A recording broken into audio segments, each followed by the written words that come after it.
Ustedes lo saben, que todos los estudios de opinión serios que se hacen en nuestro país, porque todavía hay gente seria en Venezuela hay encuestas para todos los gustos, pero todavía sigue habiendo gente que hace estudios serios y todos los estudios coinciden, de esos estudios serios, que el principal problema hoy de los venezolanos, lo que más preocupa a todos los venezolanos, eso es el tema económico, es la situación económica en el país, es lo que corresponde al ingreso familiar, es lo que corresponde a la situación de la escasez, que nunca antes los venezolanos habíamos visto una situación de escasez como la que hoy tenemos presente, la situación de la inflación, el deterioro, me refiero de todo lo que es la parte de la economía.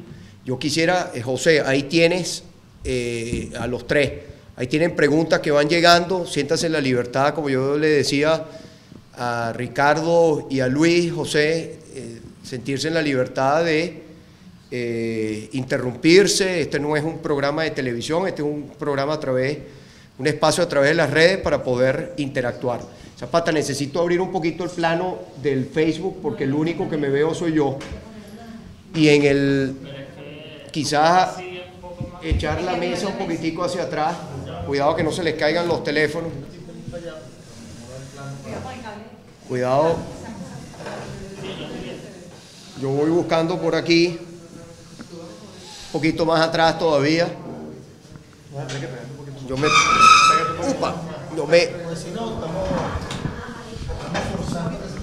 Ahí está el plano. Bueno, ahí estamos.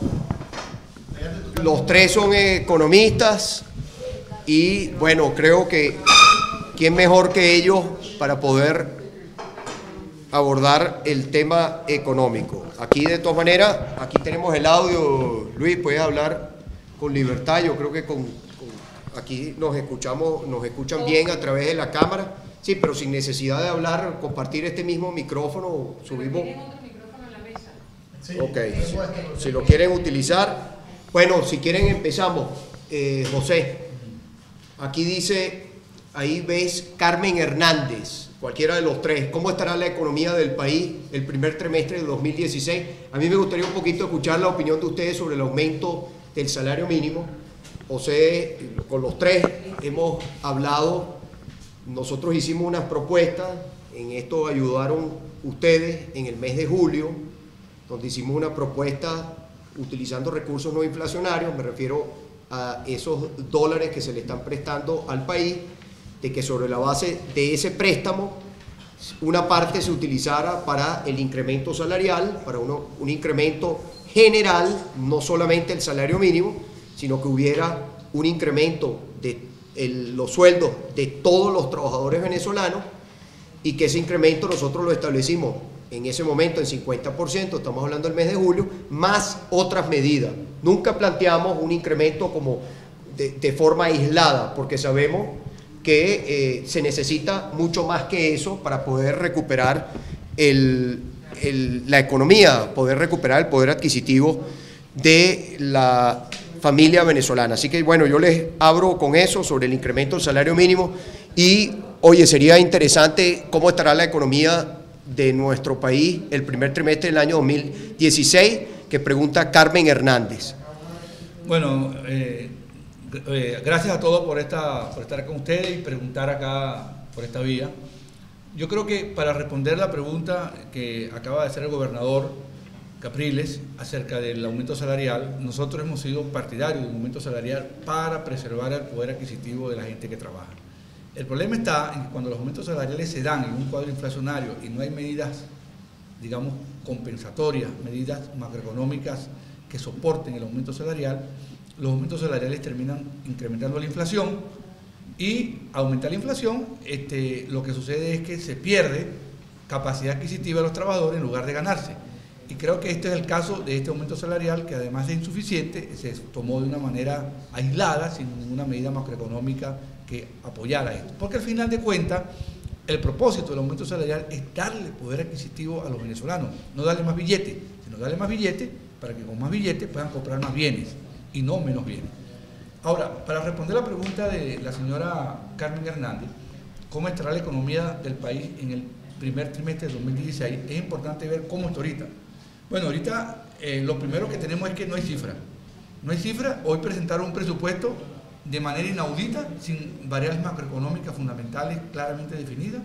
¿Pero qué significa eso? O sea, hagamos un poquito más sencillo, sí, es decir, a los que no somos economistas. Sí, presentaron un presupuesto, entonces no se sabe cuánto va a ser la inflación, cuánto va a ser el crecimiento de la economía, cuánto va a estar la relación de Bolívar con el dólar, y entonces es un presupuesto ficticio, prácticamente un presupuesto en el aire, que no sabemos a cuándo va a llegar, ni qué se va a hacer con ese presupuesto, porque el presupuesto dejó de ser en Venezuela un instrumento de políticas públicas. Es un mamotreto que presentan al Congreso un libro. ¿Tú sabes cómo lo presentaron, María Enrique? Presentaron un libro con la portada del presupuesto y las hojas era una regla de papel en blanco. ¿Ah, sí? Sí, una regla de papel en blanco. Eso fue lo que hicieron hoy en la asamblea. Exactamente. Gente seria, gente seria. Así es. Entonces, pues, en esas condiciones es muy difícil. Pero, sin embargo, yo puedo decir lo siguiente. Lo que va a pasar en el primer trimestre de 2016 va a estar condicionado a cómo cierre el año 2015. Es decir, estamos en un cuadro de alta inflación, de escasez severa y acabándose las reservas internacionales de manera rápida. Eso es muy importante que lo tengamos en cuenta. Entonces, lo que va a ocurrir en el 2016 está condicionado por el 2015. Y yo creo que la oportunidad de mejorar el 2016 está condicionada a los resultados electorales del año 2015, es decir, del 6 de diciembre. ¿Por qué? No porque se vaya a mejorar automáticamente, sino porque se puede abrir una ventana de oportunidades para aplicar un conjunto de políticas que empiecen a enderezar la situación, que empiecen a crear confianza, y creo que eso es lo fundamental, crear confianza para estabilizar la economía. Una pregunta, aquí dice María Cristina Urra, ¿qué rango de acción tendría una nueva Asamblea Nacional para resolver los problemas económicos del país? Ustedes pueden chequear la transmisión en el Facebook, por favor, para saber si está saliendo, ¿por qué sale volteado ahí la imagen? No, pero eso es una imagen. No es el país que está volteado. No, porque ahí estoy viendo una imagen que sale ahí. Pero Ajá. el Periscope cuando se estaba poniendo. Creo. Ok. Mira, yo quería, para terminar, el tema del aumento salarial. Y no dejar, perdón Luis, de contestar la pregunta de María Cristina Urra, y especialmente que está José aquí también, Claro, ¿qué rango de acción tendría una nueva Asamblea Nacional para resolver los problemas económicos del país? Bueno, aquí tenemos un futuro diputado que nos va a responder eso seguramente. Mira, no, para un comentario rápido, este gobierno habla de que ha hecho 30 aumentos de salario. Cuando tú haces 30 aumentos de salario, automáticamente estás hablando de que eso no está bien, que tu economía no está bien. Tú deberías, en vez de poner a competir los salarios con la inflación, tú deberías tener una política antiinflacionaria. Lamentablemente el gobierno se volvió adicto a generar inflación, el gobierno le encanta tener inflación y lamentablemente no está haciendo nada para bajar la inflación en Venezuela. Un gobierno que no es creíble, es un gobierno que no tiene un plan económico coherente, obviamente es un gobierno que jamás va a poder controlar la inflación. Vamos hacia 200% este año, ese aumento de 30% en la manera en la cual se está haciendo es un aumento netamente inflacionario, es un aumento que no te alcanza ni para una empanada diaria. Y para terminar, para responderle a la señora, yo estoy convencido de que el primer trimestre del año 2016 va a ser muy malo, va a ser en términos de resultados económicos más negativo que el que tuvimos en el año 2015. Ahora, Ricardo, José, aquí quisiera que me contestaran, José, si quieres, primero Ricardo, después tú, sobre el tema de una nueva Asamblea Nacional, ¿qué efecto tiene en el tema económico? Yo creo que esa pregunta es clave, esa es la gran pregunta para la mayoría de los venezolanos, porque yo siento que eso tiene mucho que ver con la razón de ir a votar el 6 de diciembre, ¿no? Que tiene que ver la Asamblea Nacional con la economía, José. Pero aquí preguntan, Ricardo, pregunta Carlos, ¿fin del control de cambio o unificación? ¿Por qué? ¿Qué debe hacerse en materia del control de cambio? ¿Qué se hace con el control de cambio? Bueno, yo lo que creo que es primero, tratando de poner esto en términos sencillos, yo creo que todo el mundo lamentablemente ha tenido o ha sufrido de una situación de emergencia con un familiar, y cuando una persona necesita de una atención médica urgente, obviamente el tratamiento de largo plazo no es lo que se está buscando, sino atender una emergencia. Ahorita estamos en una situación de emergencia en muchos sentidos. Las variables de inflación, estamos al borde de una hiperinflación probablemente. Tenemos un problema, como mencionaba José, de ingresos externos. La caída de los precios del petróleo ha agravado una situación que ya venía mal.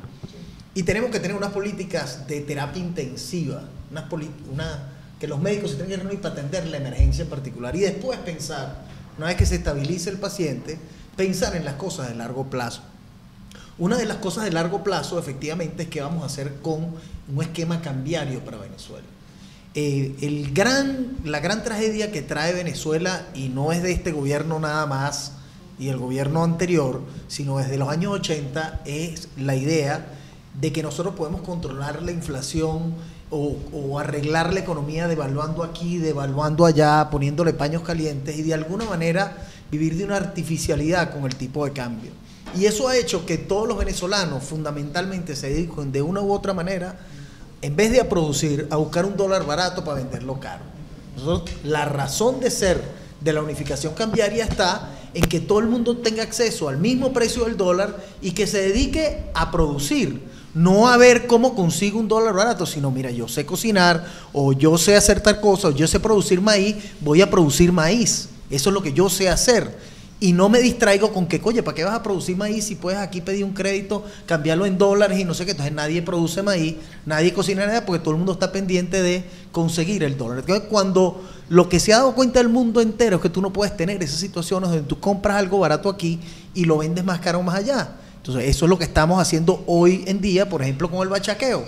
En lugar de trabajar, comprar algo barato aquí para venderlo caro más allá. Una economía no sale para adelante así de esa manera sostenible. Pero eso es un tema, digamos, que tenemos que resolver. Una vez que resolvamos el tema de la terapia intensiva, tenemos al paciente ahí, no podemos, yo creo que ahorita, entretenernos con una discusión de largo plazo. Por lo menos yo creo que la primera parte del debate debería ser qué es lo que vamos a hacer para atender la emergencia económica. Ahora, Ricardo, ¿qué se debe hacer con el control de cambio? Entonces, tú tienes que efectivamente tratar de, primero, evitar este arbitraje de que tú tienes 630 que consiguen unos militares, unos enchufados que se compran apartamentos en Miami, etcétera. Eso tienes que, y extorsiones falsas, tú tienes que meterle la lupa a eso y tienes que ir hacia una unificación cambiaria. Pero la unificación cambiaria va a tener costos importantes, eso hay que entenderlo, porque ahorita alimentos, medicinas que se están comprando a 630, si tú vas a una unificación cambiaria y pones el dólar, por ejemplo, a 50, por decir un número, eso va a significar que hay un conjunto de productos que hoy en día no se consiguen, pero que van a tener un salto de precios. Entonces tienes que buscar unas políticas compensatorias para segmentos vulnerables para compensarlos por lo que sería el impacto inflacionario inicial de ese salto de precios. Entonces eso requiere una política social muy activa al inicio para compensar por eso. Pero eso inmediatamente va a liberar la posibilidad de que alguien que hoy en día no está produciendo, porque no vale la pena, por ejemplo, producir caña de azúcar, no se está sembrando. ¿Por qué? Porque el precio al productor no cubre los costos de nada, de absolutamente nada. O sea, ni siquiera de cortar la caña y transportarla. Es preferible dejar la caña ahí. Ahora, entonces tú tienes que soltar ciertos precios y eso va a tener unas consecuencias. Y clave para el desmontaje de ese control de cambio y esa unificación es lo que tú hagas antes, el pre-desmontaje, el conjunto de políticas que tú lleves a cabo para que generes un conjunto de credibilidad, que tengas políticas coherentes y que podamos ir a la unificación. No puedes hacer, bueno, por lo menos es lo que yo pienso, el desmontaje del control de cambio de una terapia de shock. Mañana en la mañana desmontamos el control de cambio y listo. No. Mi opinión es ir gradualmente, ir hacia un tipo de cambio dual y luego ir a la unificación.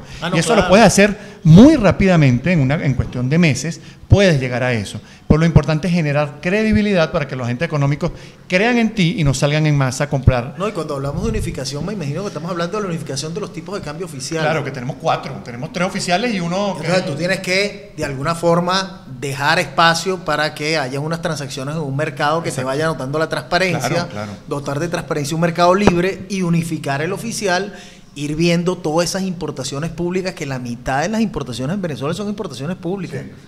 Son importaciones que no sabemos qué se está importando, o sea, si llega, no llega, esos son negocios total, de ahí es donde está la mayor oscuridad y esos son miles y millones de dólares que están ahí en importaciones públicas. Entonces hay que, digamos, hacer todas esas cosas, ir viendo cuáles son los recursos que tiene para poder suavizar el impacto de lo que sería ahora, esa devaluación. José, poquito para el tema económico, explicarlo desde el punto de vista de la nueva Asamblea Nacional. Yo quería, sobre el tema del control de cambio, el gobierno lo dijo clarito, que el control de cambio es una medida política, de control político.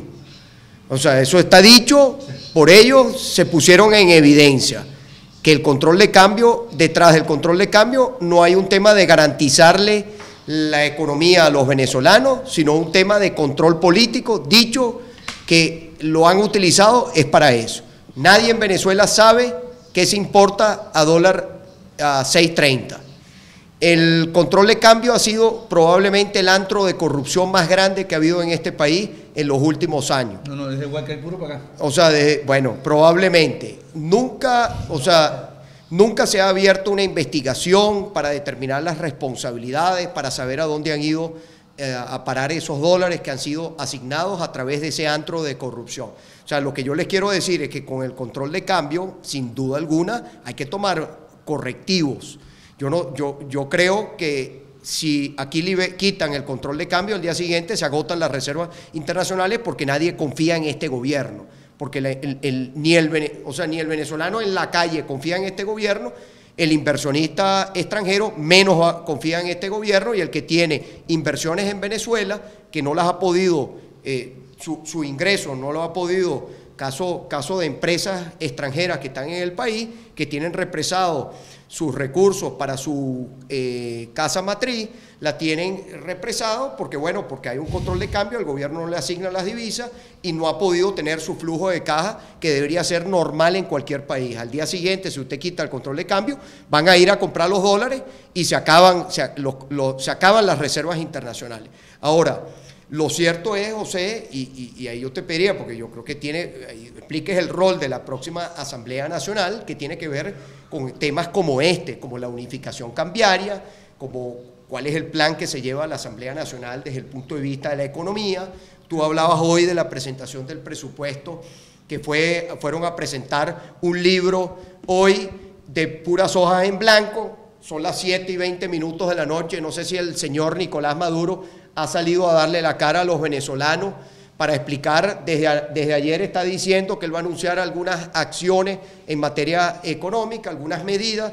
El día de ayer pasó el día de ayer y no dijo nada. Va a las 7:20 de la noche, ya le pedí que chequearan por favor a ver si ha habido alguna, porque Ricardo dice que el paciente está en terapia intensiva, pero pareciera para el gobierno que el paciente no es que no, está en la casa y está sentado, y para ellos, para el gobierno, y lo que tiene es un dolor de muela. Yo creo que el paciente también está en terapia intensiva. Venezuela tiene en este momento una situación económica explosiva. Esto es una bomba. Nuestro país es una bomba que puede explotar y nosotros no queremos que explote. Esto yo lo he hablado muchas veces con José, porque José es candidato además a la Asamblea Nacional por Caracas y nosotros no queremos que explote esa bomba. Ahora, ¿qué se puede hacer, José, en la Asamblea Nacional? Yo te hablaba de lo del presupuesto. El presupuesto general del país lo aprueba la Asamblea Nacional. ¿Qué se puede hacer desde la Asamblea Nacional? Bueno, nosotros hemos definido una agenda legislativa contentiva de un conjunto de puntos que tienen que ver con el tema social principalmente. Estaba el tema salarial. Yo sé que con una ley no protegemos al salario, pero necesitamos buscar un mecanismo que le dé al trabajador algo, ¿vale? Porque es que el trabajador es la víctima de esta inflación tan despiadada. Entonces hablamos de una ley de protección al salario, a la pensión y a la jubilación. Hay un tema aquí que es que hay 13 millones de trabajadores activos y 4 millones de jubilados y pensionados que prácticamente no tienen quien hable por ellos, y la Asamblea va a ser un espacio para eso. Luego está una ley que nosotros presentamos, un proyecto que nosotros discutimos mucho cuando la campaña electoral del 2012, que es la ley de fomento a la producción nacional. No se trata de que el Estado vaya a crear empresas, porque ya tienes bastante y esas empresas están quebradas, sino de fomentar la producción nacional con mecanismos modernos, creando incentivos al productor, facilitando la instalación de nuevas empresas, simplificando los trámites, facilitando la realización de los negocios, capacitando la mano de obra, porque parte del problema del desabastecimiento en el país tiene que ver con la insuficiencia de producción, en particular de alimentos. Este es el segundo proyecto que nosotros estamos considerando. Hay otro que tiene que ver con un tema que para mí es sensible, que es de la corrupción.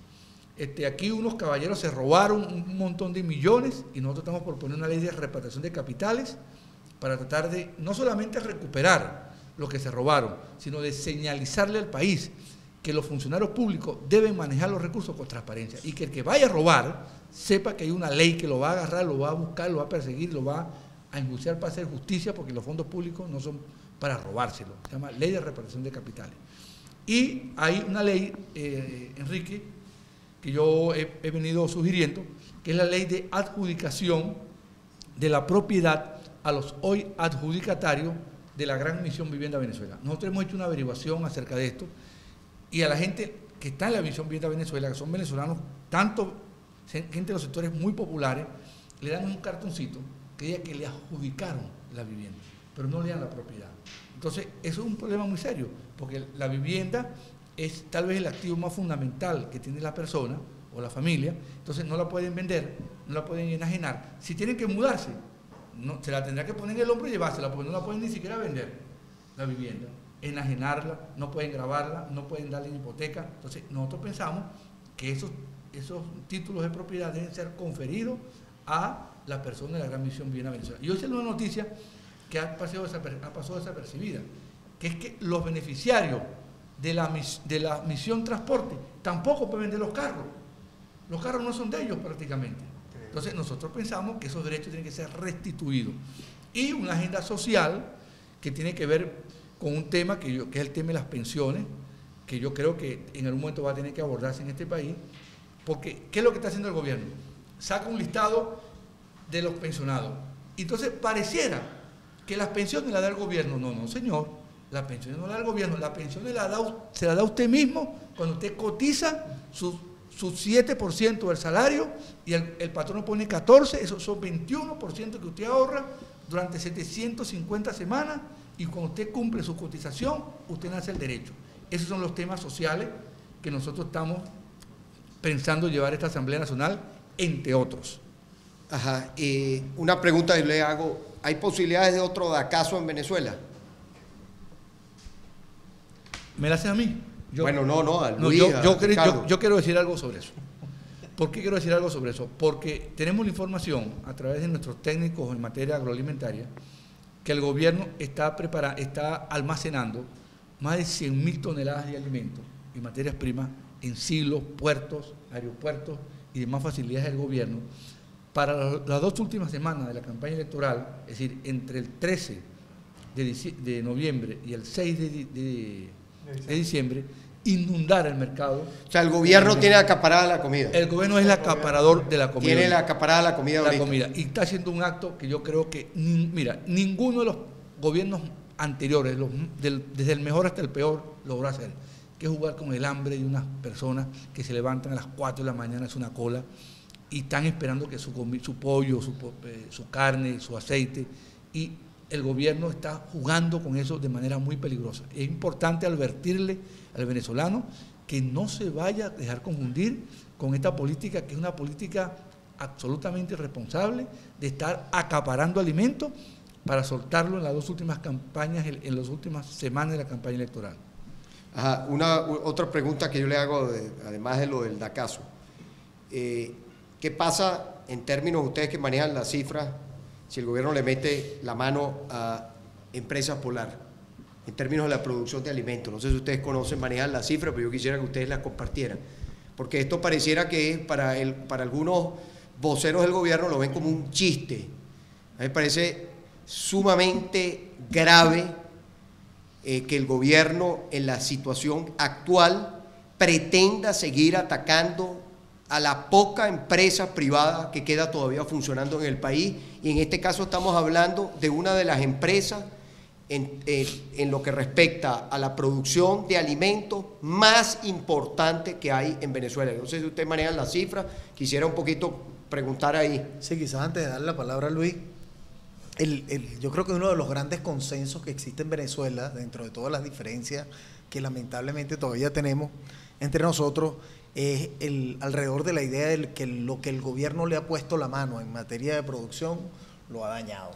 O sea, yo creo que nadie ve con buenos ojos el hecho de que el gobierno tome cualquier empresa, sea siderúrgica, sea cementera, sea de acería, lo que fuese, y menos de alimentos, porque, y eso ha sido explicado muchas veces, realmente Alimentos Polar no es un monopolio en ninguna de las áreas que tiene.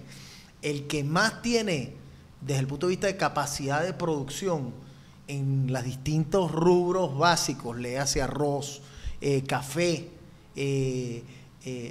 harina pan o harina precocida, llamémoslo así para no irnos al nombre que se ha convertido en un genérico, es precisamente el gobierno que ha ido tomando otras plantas, pero no producen. Entonces es curioso que lo que tú consigues, cuando consigues harina precocida o cuando consigues alguno de estos productos, es uno de la empresa privada, y los de las marcas públicas que fueron anteriormente marcas privadas no consigue, y que la forma de resolver el problema de la falta de café es traer café de afuera y no las empresas que ellos expropiaron, porque controlan creo que 80 y pico % del mercado nacional de café. Entonces yo creo que, digamos, la persecución a título personal de Lorenzo Mendoza es una forma de atacar al dueño de la empresa y no a la empresa, porque saben que eso sería tremendamente impopular a pocos días de las elecciones, atacar directamente a Polar y tratar de expropiar Polar. Creo que eso está más que estudiado. Cuando ven los estudios de opinión, etcétera, dicen que eso sería mal recibido electoralmente. Entonces, no lo hacen no porque no crean en eso, sino porque no lo ven como una buena estrategia política. Mira, yo creo que lo que dice Ricardo es tan así que cuando uno revisa a qué le metió mano el gobierno, a las cementeras. Venezuela pasó de exportador de cemento a importador de cemento, y hoy hay escasez de cemento en Venezuela. Las cafeteras, las azucareras, todo lo que le mete en la mano el gobierno automáticamente lo destruye. Es que mira, es tan así que hasta PDVSA, Venezuela producía 3.500.000 barriles en el 98, hoy no llegamos a 2.800.000. Hace 3, 4 años producíamos cerca de 3 millones. O sea, Venezuela, en términos, cada vez que el gobierno quiere producir algo, es como el cangrejo, va para atrás. Meterle la mano a Polar, mira, hay encuestas que hablan de que Polar tiene un nivel de aceptación de 85, 90%. Entonces, es como dice Ricardo, yo creo que ellos tienen una obsesión por meterle la mano a Polar. El problema es que saben que meterle la mano a Polar o hacerse de Polar automáticamente es sinónimo de hambre. Es sinónimo de que los problemas se multiplicarían. Entonces, por eso es que han estado, y además, en esta situación electoral, complicarías muchísimo más el problema de ellos de cara al 6 de diciembre, que de verdad lo tienen bastante mal. Ajá, José. Aquí, si tú fueras ministro de la Economía, ¿cuál fuera la primera medida que tomaras? La Tú primera... estabas aspirando a ser diputado, pero si fueras ministro de la Economía, si tú tuvieras el señor Nicolás Maduro, está en este momento echando el cuento de su viaje por el Caribe, de su tour, de su crucero por el Caribe, que al final, ¿qué le deja a Venezuela ese viaje al Caribe? Nada, como muchos de los otros viajes que han hecho. No significa, hay otros que van a pedir dinero, y son siempre, como dice, esos contratos con letra chiquita, para que los venezolanos no sepamos en qué condiciones lo firman, lo que es el endeudamiento a la República, pero él está ahora, entiendo, hablando de sus viajes por el Caribe, y no sabemos, parece que está de paso por Venezuela, no sabemos si va finalmente a anunciar algunas acciones económicas. Ahora, la gente en la calle lo que quiere saber es cómo se resuelven los problemas, pero hacerlo tangible. El problema que tienen muchas veces los economistas, con el debido respeto a los economistas, que los economistas se ponen a veces a hablar tan rebuscado que el ciudadano en la calle no lo entiende, cómo se traduce eso en la papa, cómo se traduce eso en la mejora del ingreso, en que la gente tenga su dinero en el bolsillo para comprar todo lo que necesita. Si el tema es el cómo, qué es lo que hay que hacer. Nosotros hemos insistido mucho en el tema de las propuestas, porque tú lo sabes, José, y lo sabes también Ricardo y Luis, más como observadores, como venezolanos, me refiero al caso de José, porque José es candidato, pero que el gobierno lo que quiere hacerle creer a la gente es que si ellos no están, en el país viene el caos. Ellos son el caos. Venezuela está en caos. A Venezuela hay que sacarla del caos. Venezuela está en este momento, como yo decía antes, una bomba que puede explotar. Porque bueno, en estos días todas estas cosas de conflictividad social, lo más grave no solamente es lo que ocurre desde el punto de vista de la conflictividad social, sino es el gobierno pretender ponerle una etiqueta partidista. ¿No? Esa es la gente que está cansada, agotada. Ya el venezolano está agotado y el venezolano quiere obviamente canalizar eso a través de un proceso electoral que tenemos, que es el 6 de diciembre. Así lo veo yo, de que el venezolano quiere que esa sea como la válvula de escape. Ahora, la pregunta mía, José, si tú fueras, y se la hago a los tres, si usted fuera en lenguaje sencillo, clarito, para que la gente que nos está viendo ahí en el Periscope, yo no logro ver desde aquí los comentarios en el Periscope, porque muchos de los comentarios nos llegan por el Periscope y no por el Twitter. El Facebook, no sé si se apagó, Cristina, se apagó el teléfono, cayó en pausa, que de aquí no lo veo, el teléfono del Facebook, la transmisión en Facebook que estamos haciendo, y nosotros, el tema es, si tú fueras, hay que volverlo a poner, vas a tener que tráemelo, si no, un momentico el teléfono, porque ahí, espérate, ya lo paraste y entonces tienes que volverlo a conectar. El tema es que ¿qué harías tú? ¿Qué harían los tres como ministro de Economía? ¿Qué haría usted mañana? Es ministro de Economía. ¿Qué haría usted, José Guerra? ¿Usted qué hace? Ah, bueno, usted es el ministro de la Economía. Yo quiero esperar, yo me voy a sentar a que el ministro José Guerra o el ministro Ricardo Villasmil o el ministro Luis Olivero, vamos a ver, ministro de la Economía, ¿qué va a hacer con la economía venezolana? Sí. Bueno, lo primero que yo haría es decir, señores, a partir de este momento en Venezuela no hay una expropiación más por motivos políticos. Y el Estado venezolano se va a encargar de proteger a la gente que trabaja, a la gente que invierta, para que invierte y trabaje en Venezuela. Segundo, yo creo que la segunda medida fundamental que hay que hacer aquí es en materia petrolera. Hoy, como está el sector petrolero, es inviable. PDVSA está destruida, demolida. Hay que ir hacia una nueva política petrolera, de fomentar la producción de petrolera en Venezuela, y eso hay que darle espacio a que los venezolanos puedan participar en el negocio petrolero, porque ese negocio petrolero, manteniendo la propiedad estatal de los yacimientos y de PDVSA, pero no puede ser que el negocio petrolero sea un negocio además para capital extranjero. Entonces los venezolanos van a invertir a Colombia en petróleo, van a invertir ahora en Perú y van a invertir en otras partes porque se les cerró el espacio. Tercero, como aclaramos, hay que fomentar la producción nacional, lo hecho en Venezuela, para que tengamos alimentos suficientes y creemos empleo en el país.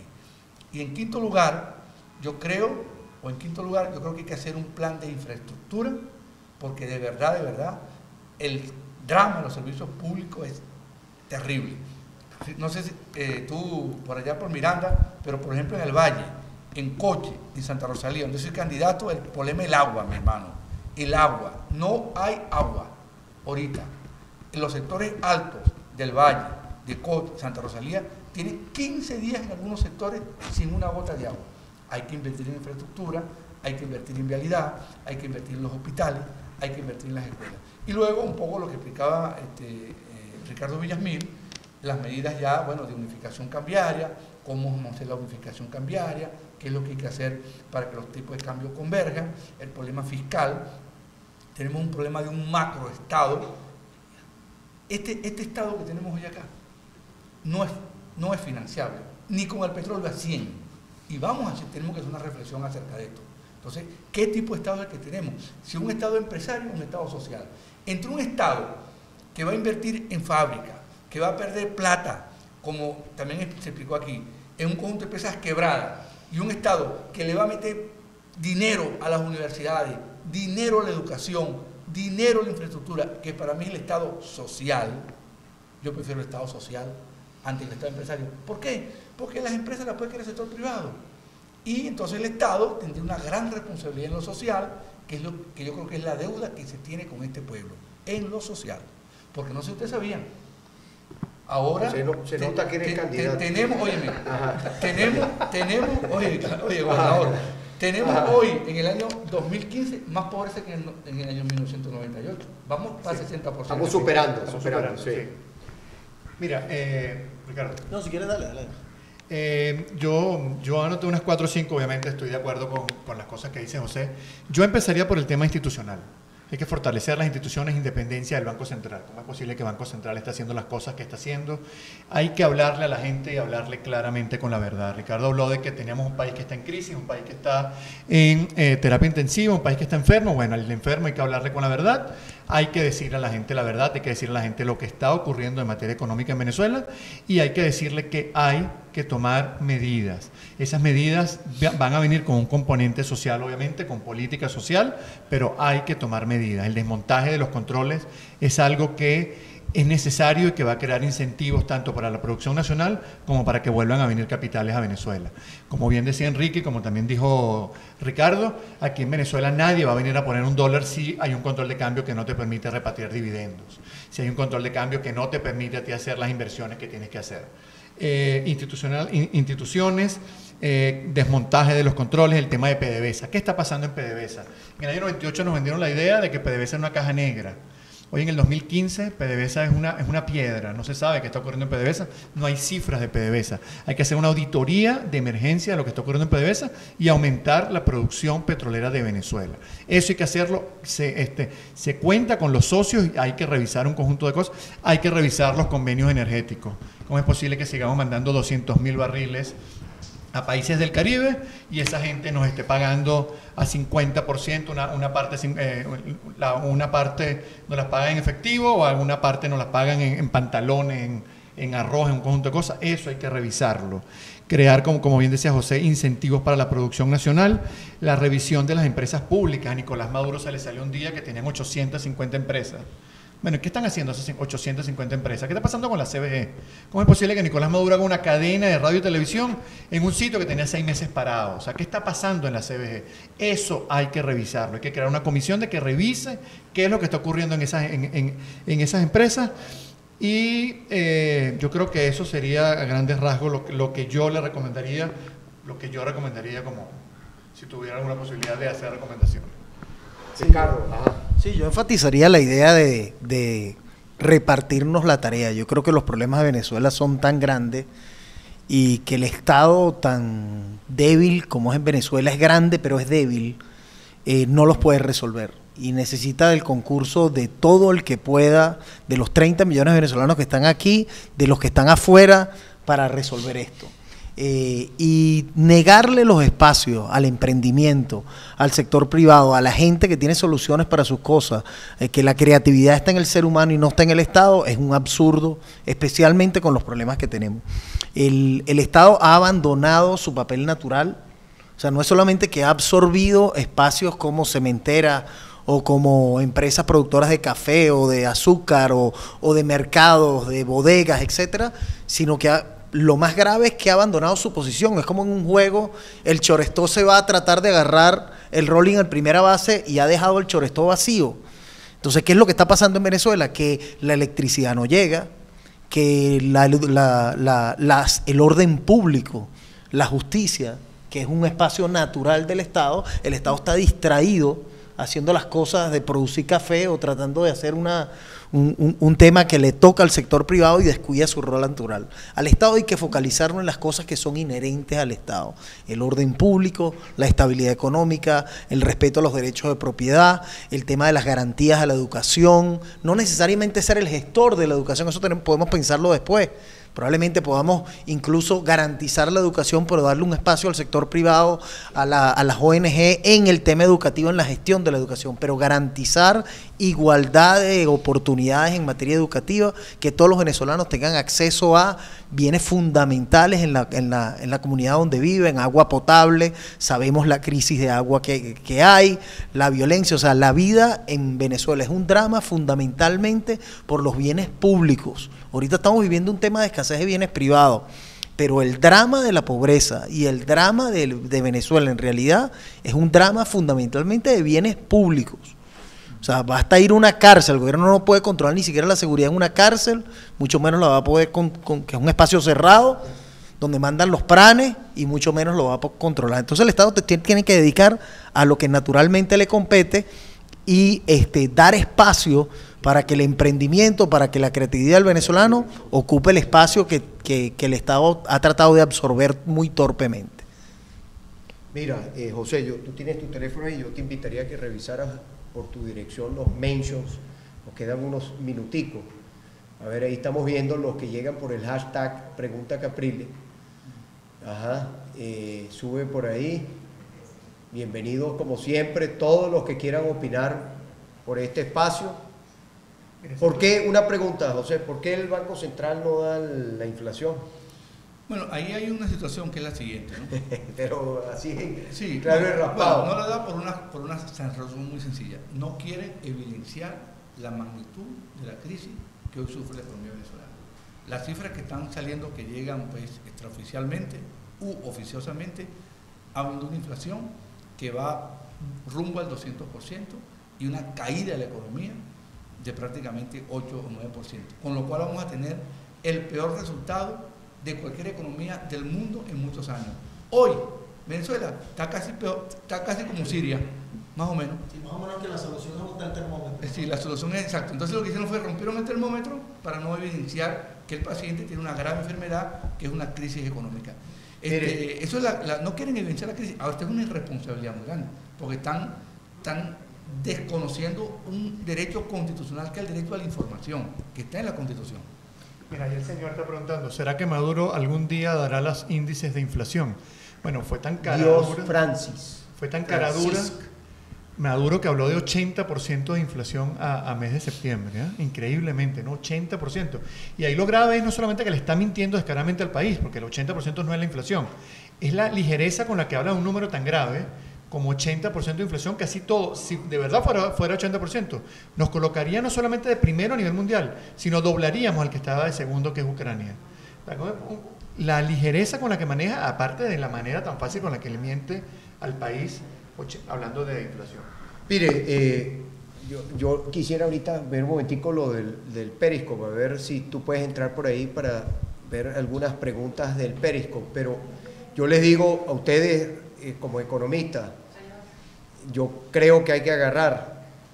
El país tiene, lo primero hay que reconocer que hay una emergencia económica en Venezuela. Eso es lo primero, reconocer el problema. ¿El país está o no está en emergencia? Para mí sí está en emergencia. Decláralo El país está en emergencia económica, en primer lugar. Segundo, agarraría el ingreso petrolero y empezaría ese ingreso petrolero a desmontar el modelo de la importación por el modelo de la producción.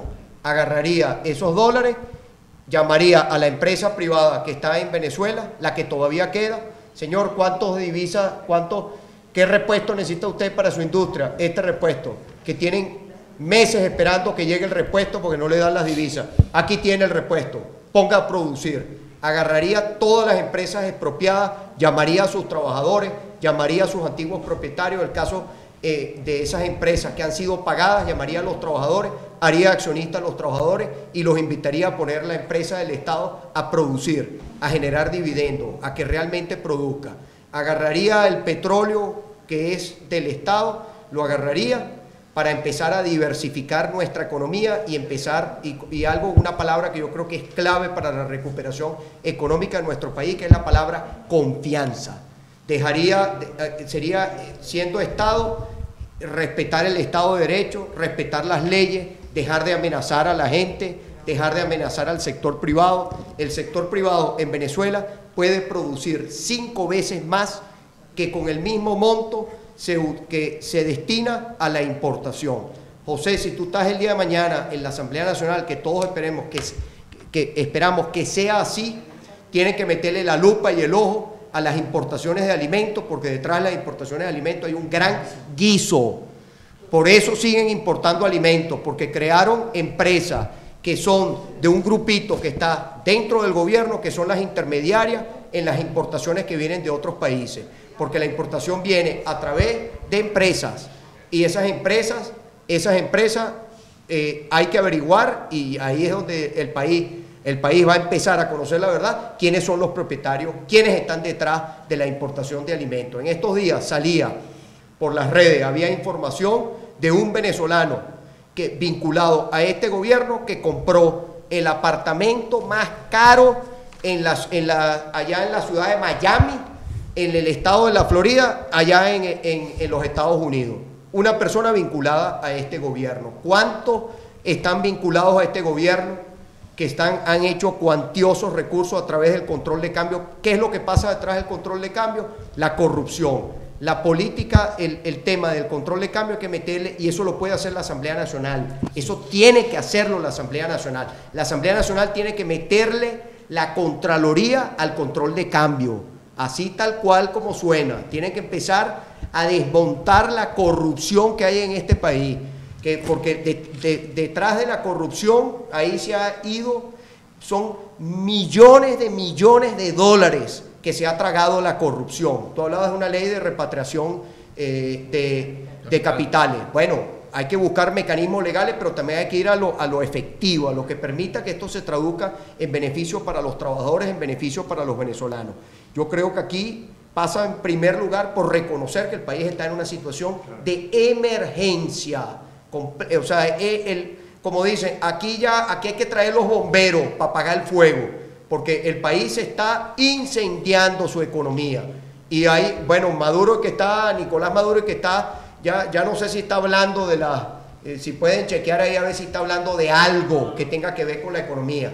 Porque ese es el problema. Llegamos a diciembre, José, tú y yo trabajamos en este tema especialmente para el mes de julio y no pasó nada. Y la inflación sigue aumentando, la escasez podrán agarrar los contenedores, guardarlos allá en Puerto Cabello, esconder la comida, José, pero a lo que saquen ustedes lo saben, Luis y Ricardo, aquí cualquier venezolano que le dicen, mírale allá en el abasto de la esquina, allá llegó el jabón, y mira, ajá, ¿y cuántos puedo llevar? No, después lleva 2, y si le dice que después lleva 5, mira, pide prestado para llevarse 5, porque no sabe si lo va a conseguir mañana, porque no hay confianza en el gobierno, no hay confianza en el modelo. Entonces es clave, y yo no sé si ustedes quieren responder otra pregunta, sino para despedir, es clave que el triunfo de la Asamblea Nacional obligue, José, a un cambio de rumbo. Hay que convertir la victoria en la Asamblea Nacional en que eso signifique un cambio de rumbo de Venezuela. No es solamente tener el poder legislativo, sino es el poder más importante que esté al servicio de los venezolanos y que esto signifique un cambio de rumbo de Venezuela. Ir a la Asamblea Nacional con un plan de acciones en materia económica para recuperar el poder adquisitivo del venezolano y para empezar a meterle el pecho al tema de la pobreza. Ahí sale uno de estos ministros ayer con una cifra falsa, que si diciéndonos cuánto ha bajado la pobreza, cuánto ha bajado la pobreza extrema en el país. Pura falsedad. Ustedes lo saben, por eso yo quería, los economistas que manejan las cifras, Ricardo en estos días me estuvo mostrando una presentación donde hablaba del drama, Ricardo, no hemos hablado de eso hoy, Luis, de los compromisos que tenemos con la deuda externa el próximo año. La situación del próximo año pinta complejísima, porque tenemos, bueno, ya se pagaron los 6.000 y pico. No, faltan 4.500 millones entre octubre y noviembre. Y la reserva está en el nivel más bajo. Pero tú, Enrique, ¿tú te recuerdas que en julio advertimos nosotros el problema de la deuda? Por eso, pero ¿qué ha pasado con lo de la deuda? Nada. Pero ya se pagó. No, se está pagando. El 28 de octubre es el primer pago, sí. Y después en los primeros días. Y se va a pagar. Sí. ¿Y hay el dinero para pagarlo? Lo hay, sacrificando las importaciones y sometiendo al pueblo a una astringencia. Y vendiendo activos. ¿Y cuántos son los compromisos? ¿Cuántos son los compromisos para el año que viene? 10,4 millones, o sea, 10.400 millones de dólares para el año que viene. ¿No eran 20.000 que veíamos? No, eso incluyendo la interna. Sí. Externa, que para mí es la más... Externa, servicio de deuda, son 12. PDVSA y un poquito más. No, como 12. Sin meter los chinos, que son 5. Entonces ya ahí tienes 17 mil millones de dólares, pero... 17 mil millones de dólares, un tiene momentico. 15.000 en reserva. Ajá, 17 mil millones de dólares, Ricardo, ya vamos a un poquito para ir terminando con esto. El año que viene, ¿cuántos son los compromisos externos? O sea, ¿cuánto tiene que sacar Venezuela de su bolsillo en dólares para pagar de obligaciones? En bonos internacionales tenemos alrededor de 12 mil millones de dólares en servicio de esa deuda. Ahora, esos son bonos. Hay una deuda, como tú dices, muy oscura, que es la deuda que se está asumiendo con China. No sabemos los términos ni las condiciones, ni si esa deuda se va a hacer efectiva, cuánto hay que pagar en el 2015. Una de las tareas de la Asamblea Nacional es efectivamente ponerle la lupa a eso. Porque yo creo que una de las grandes cosas que envuelve a esta gestión de gobierno es el tema del ocultamiento de la información. Esto que decimos en materia económica es sistémico a otras cosas también. Porque, por ejemplo, cuando tú hablas con la gente que es experta en materia de salud, mortalidad materna, enfermedades tropicales, enfermedades endémicas, lo que te dice es que el gobierno ha dejado de publicar cifras. Entonces no sabemos cuántas personas están sufriendo de tal enfermedad o tal otra, tal cosa, o si la cifra de mortalidad materna subió o no subió, simplemente tapamos la cifra, ¿ok? Y no sabemos si eso está funcionando bien o no. En educación no queremos hacer, por ejemplo, los exámenes que están haciendo el resto del mundo y que están haciendo en Miranda, por ejemplo, que es la prueba PISA para saber si los estudiantes están aprendiendo. Entonces es preferible no saber si el estudiante está aprendiendo, porque eso probablemente nos ponga un termómetro que no queremos ver después cuál es la temperatura. Entonces yo creo que uno de los grandes cambios que tiene que haber y que va más allá del tema económico, incluye obviamente el tema económico, es el tema de empezar a decirnos la verdad de dónde estamos. Y volviendo al ejemplo, yo creo que toda persona que va a un médico, él no quiere que le digan mentiras, él quiere que le digan la verdad, que se lo digan humanamente, que le ofrezcan alternativas, pero él tampoco quiere que le digan mentiras, que él está chévere y que tome esta pastillita y que le den una cosa que no funciona. Eso no es lo que él va a buscar un tratamiento humano, digno, pero que le digan la verdad. Yo creo que una de las grandes tareas que nosotros tenemos es, después de un régimen como este, que estos regímenes se caracterizan por eso, por ocultar la verdad. Así fue la Unión Soviética, decía que todos los años estábamos mejor y mejor. Cuba también, la zafra de los 10 millones y ya viene el paraíso, está a la vuelta de la esquina y todo termina desmoronándose. Y a la principal víctima, obviamente, es la población y especialmente la que creyó en un proceso como ese. Entonces yo creo que nos toca una gran responsabilidad, los médicos de la economía, los médicos de la salud, los médicos de la educación, los médicos de todo, es enfrentar esto con la responsabilidad de decirle la verdad humanamente y presentar un proyecto de solución en la que la gente participe, pero donde esté la verdad por delante. Luis. No, mira, yo comparto lo que dice Ricardo y yo insisto, hay que decirle la verdad a la gente, hay que sentarse, que la gente entienda lo que pasó y también hay que decirle a la gente que Venezuela tuvo el boom petrolero más grande de su historia y hoy estamos atravesando una crisis como nunca en nuestra historia. O sea, ¿dónde están los reales? Yo espero que desde la Asamblea hagan presión sobre eso, que se persiga a la gente, ¿dónde están los reales? ¿Qué pasó con la bonanza petrolera? No hay ningún país OPEP que esté atravesando por los problemas que tiene Venezuela. No hay ningún país de la región, Colombia, Bolivia, Ecuador, que esté atravesando por esta crisis.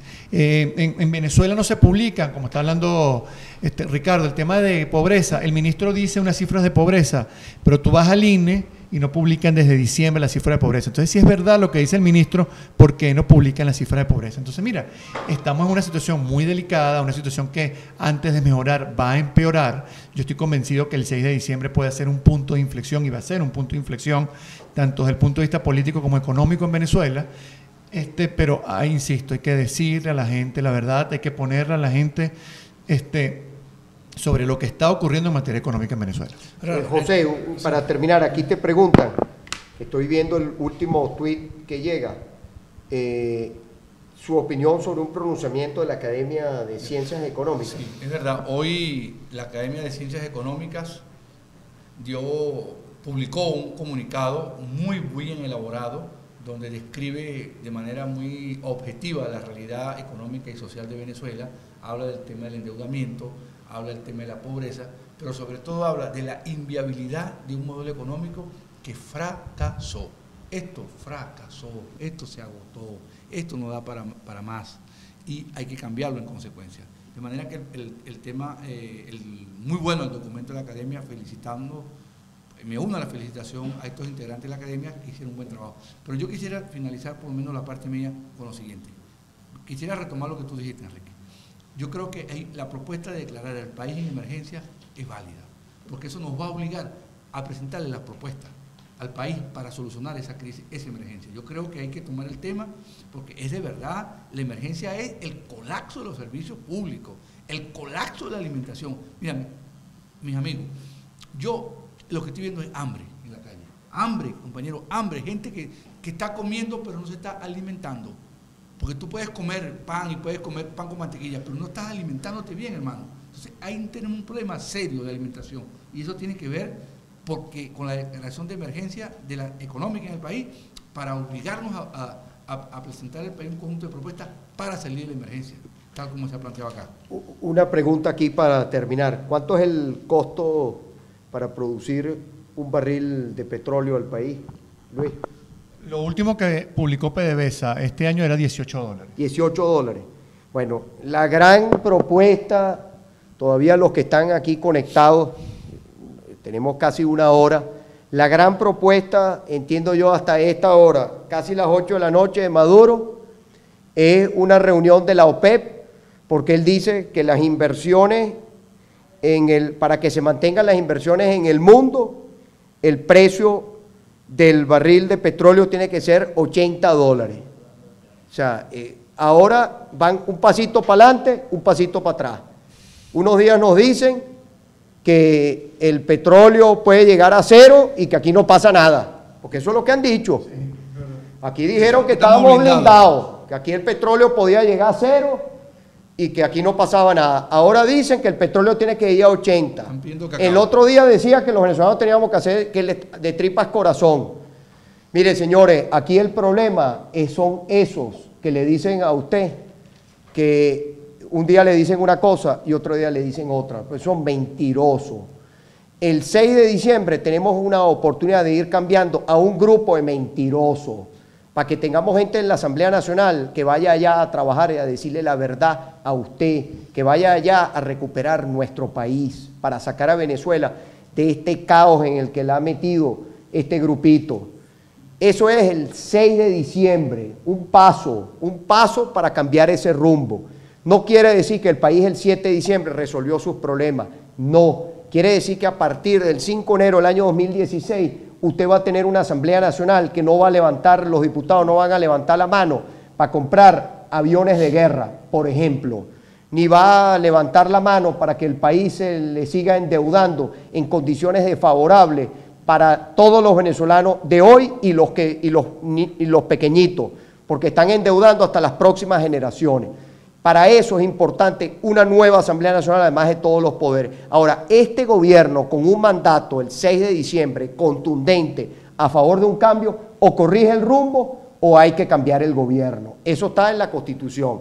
Pero como dicen, vamos paso por paso, hay que ir paso por paso. No podemos llegar a la meta, que es el cambio final de nuestra Venezuela, estabilizar el país, darle un cambio para que los venezolanos puedan progresar, si nosotros no entendemos que esto tiene que ir paso a paso para que el piso sea firme, para que los venezolanos podamos tener un cambio que nos dure, no un cambio que sea una cuestión efímera de horas, sino un cambio de fondo, no solamente de forma. ¿Tú querías decir algo más, Ricardo?